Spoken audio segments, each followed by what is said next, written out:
For that matter, even when you understand language, what you come away with is not in itself the actual language that you hear.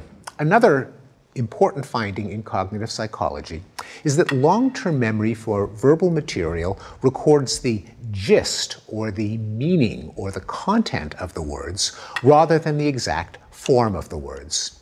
For example, I like to think that you retain some memory of what I have been saying for the last 10 minutes. But I suspect that if I were to ask you to reproduce any sentence that I have uttered, you would be incapable of doing so. What sticks in memory is something that's far more abstract than the actual sentences, something that we can call meaning or content or semantics. In fact, when it even comes to understanding a sentence, the actual words are the tip of a vast iceberg of very rapid, unconscious, non-linguistic processing that's necessary even to make sense of the language itself. And I'll illustrate this with a classic bit of poetry, the lines from the shampoo bottle. Wet hair, lather, rinse, repeat.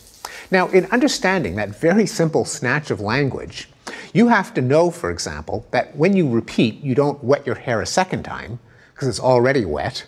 And when you get to the end of it and you see repeat, you don't keep repeating over and over in an infinite loop. Repeat here means repeat just once. Now, this tacit knowledge of what the writers of that bit of language had in mind is necessary to understand language, but it itself is not language.